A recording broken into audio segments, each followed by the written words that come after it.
Oi gente, tudo bem? Agora um novo vídeo para vocês com a Rosângela, que é fono, e então a gente vai conversar um pouquinho sobre o que ela faz e depois ela vai dar uma dica super legal. Rosângela, conta um pouco pra gente, pro pessoal que está te vendo, o que é que você faz?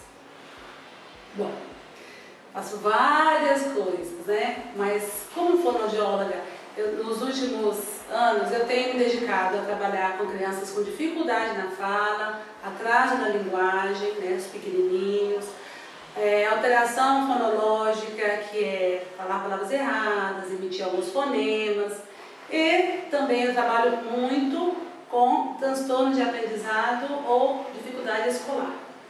Legal. E a gente estava conversando um pouquinho antes da gente começar essa entrevista e você estava me contando que te procuram muito, né? As mães que têm aí os bebês aí na fase de 1 ano, 2, muito preocupada, eu também já fiquei muito preocupada.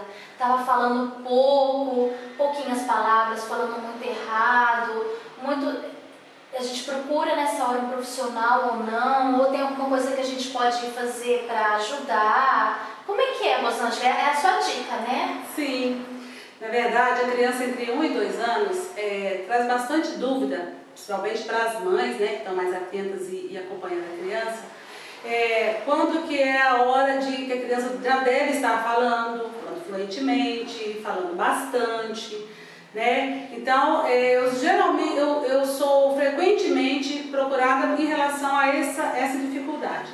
E a dica que eu dou para elas, né, que eu vou dar hoje para vocês, é o seguinte: seu filho tem entre 1 e 2 anos, não começou a falar, ou fala pouco, muito pouco, o que acontece? Você precisa estimular essa criança a falar, você tem que criar possibilidades que a faça, que coopere para ela ter essa necessidade de conversar, dar um modelo, né, dar atenção quando ela estiver falando, por mais simples que seja um balbucio, dar atenção, elogiar essa intenção comunicativa que a criança tem e contar história, cantigas, brincadeiras de rima também, que vai ser estímulo para essa criança. E no dia a dia, né, no cotidiano, quando ela precisar de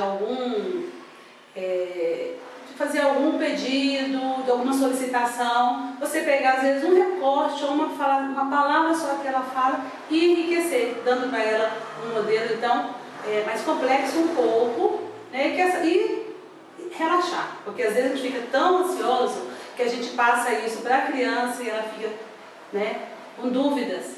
Então tem que ser uma coisa natural, prazerosa, né, a estimulação da linguagem. Então, deixa eu ver uns exemplos assim que eu vivi, ainda estou vivendo, que eu tenho uma menina de 2 anos e meio. Então, eu tenho aquela dúvida, porque eu já ouvi falar, a criança conversa com a gente fala assim, que bonitinho, que lindinho, o gatinho, o filhotinho. Isso, quando você fala, dá um modelo correto, tem a ver com isso, com essa fala no diminutivo? O diminutivo exige uma pronúncia mais elaborada, né? Melhor elaborada do que, por exemplo, gatinho, muito mais difícil do que falar gato, né? Mesinha, mais difícil do que mesa. Então isso aí é natural. Então, quanto maior a palavra, um pouco mais dificuldade a criança vai ter para adquiri-la. Então, usar nomeações corretas, mas nessa idade a gente não fica muito nomeando para ela, até porque ela não aproveita muito isso. Tem que ser uma fala mais natural, né, contando do corpo dela, mostrando o nariz, a boca. A mãe naturalmente faz isso, a estimulação ela já acontece naturalmente. Então quando a gente está com a dúvida, porque a criança não está falando como deveria, a gente só vai dar um pouco mais de atenção e aproveitar essas oportunidades. Ah, então tá bom. Porque pra mim era assim, pra mim como mãe, talvez a gente estivesse falhando mais. Então é algo natural. Sim. Só pra gente confirmar então, é dar mais tempo para ela e aproveitar mais os momentos. Então se ela fala assim, olha o gato, eu falo isso, o gato preto, que pulou, tá lambendo leite, ele faz miau, esse tipo de coisa. Então, ampliar o vocabulário e deixar ela errar e baixar a ansiedade da gente. Então. Ah, então tá bom, Rosângela, muito obrigada, muito bom, né? E você fica atento, porque na semana que vem a gente vai ter outros vídeos também da Rosângela com dicas mais curtas, mais rápidas.